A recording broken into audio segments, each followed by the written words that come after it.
time for another one. This is kind of after the fact. I didn't catch the intro or really even just quickly setting it up in there, but here's the finished product. Time to go ahead and show you kind of some of the things I went through getting it in there. Really kind of just skipping ahead on a lot of the stuff and just welding it in, but just kind of some of my experiences on there. Hopefully if you see this, it gives you a little bit more idea of what you're getting into. Well, I got this tacked in, but there's a little dilemma. So this cross member, when you have it, it hangs down just a touch. So it's not flush with the bottom of the frame, right, where the bottom is. So when you connect the skid plate, and I bolted up here, and I pushed it up with the bottom of a jack, it's putting like a bow in the middle of the plate. And I thought, well, if I kind of get it closer, dropping this down, the trouble is the size of that gap to try to span it is pretty substantial. Now, it can be done welding, maybe should be done welding, and we'll see. But then the other aspect of it is these pieces that go up in there, when we put them in there, are they going to be too low? Right? So am I going to not have it making contact here? So I might have to cut this out after having tacked it and raise it up a little bit. But the only way to know what I'm doing and being for sure is I have to get this cross member out of the way, because this is where those upper mounts are going. I know I need to cut this because they're sticking out too far for the weld. So I'm going to cut this back. So I got this all set up so that way the brake lines are out of the way. Remove the brake line clamp right there. The other one sitting, I don't know if you can see it, somewhere over here, right? I think that. And it goes to right here, so I'm going to have to sand this out of the way, and half of this clamp's in the way. But one thing I had to do was, in realizing I had to push this up higher so I can weld the bottom so it's not like overlapped a ton with a huge gap. And this is probably an 1/8 inch thicker on this side, bad lighting, but on that side compared to almost touching here.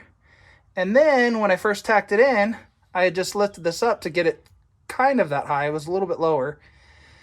But what happened is because this plate here is kind of bowing up because of the pressure, that cross member is a little bit lower. So it took this, which would normally sit like this, and pushed it back some because it was flat with that angle. So that's where the strap came in. I pulled this out back towards the back after loosening up these bolts. So that'll still be in a line. This will get sucked up, but it's still in the vicinity to make sure this is straight up, because there's this vertical fin right here that has to go along.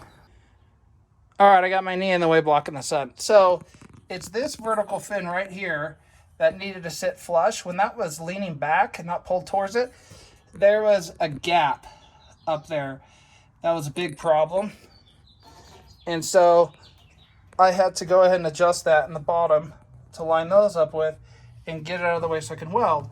But also where the end of this meets, so you can see, is like right in there. So eventually this gets cut off, but not right this second. So I'll be doing a weld along that side, the bottom, the upper plate. I might shave a little bit of it down in this area on that side because it's stopping the upper flat part from touching, and I don't want to weld a gap. So I'm thinking I'm likely going to have to go ahead and lift the tub up a few inches to weld that top side, but we'll see how strong it is without it. I'm still likely to do it, but this is kind of the vibe once it goes in. So now this is here, I'll actually kind of put some heavy welds in there, not all the way around, but get this cross member to hold. Then I'll go ahead and sand off the paint here and then get these on. We got the sides, the top done. I still have to do the bottom.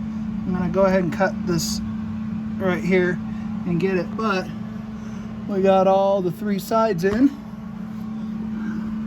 on both sides of this thing. Went pretty good. It's really confined. I'm probably gonna put my Jeep on jack stands next time because the kink in my neck is killing.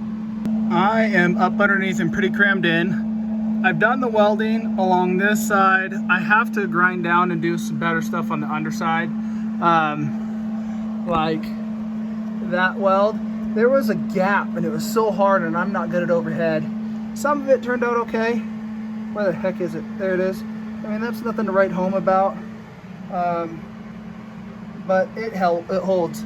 But in order to get up above, right up here,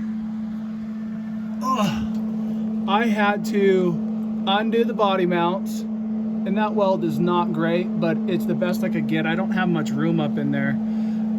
It's like 2.5, 3 fingers. I got little hands too, to get up in there and get that welded in. So undid the body mount bolts, and then there's 5 on this side. I loosened all 5 over there. Well, removed the front one, and then lifted this up. It did not want to come up, so I used one in the front, and then obviously I put one right there to lift it up and get myself clearance.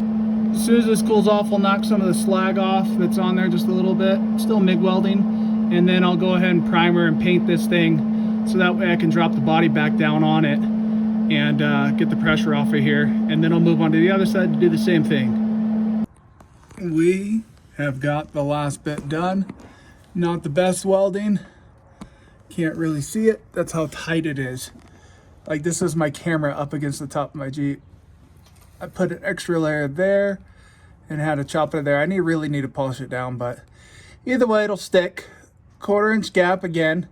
I really wonder, as their instructions say to weld it, but like it would almost be better if you ground down some of this middle post here and some of this bottom in order to get it all flush and flat out there. But it doesn't seem like that's what they want, because for this and this to sit flat and that flat against that, it leaves a gap. Why you would want a gap, I don't know. So maybe they don't really need you to welding the upper part. Lifting up the Jeep, it's kind of a pain. The tub, at least, wasn't something I wanted to do, but at the end of the day, it really wasn't that awful. Plus, it gave me a chance to go ahead and clean up the body mount bolts, which are rusty, you know. Clean them up, blue Loctite them back in. But time to get this footage off of my phone so that way I can go ahead and free up some space. So I'm gonna put this out there. I'll be moving on to finally finishing my gas tank install, which this was in the middle of, so my videos will be way out of order. As soon as this cools down, I'll go ahead and paint the top part of that so I can drop it down. This was covering the brake lines and trying to keep them off the metal to take away the excess heat in there. And then once that's done, I'll be able to drop them back down and kind of hand bend them around this part. But all in all, not an easy project, but I'm stoked to have it done. And I'm excited for the skid plate that I'll finish and put back in there now that everything's in there once I get this all painted up.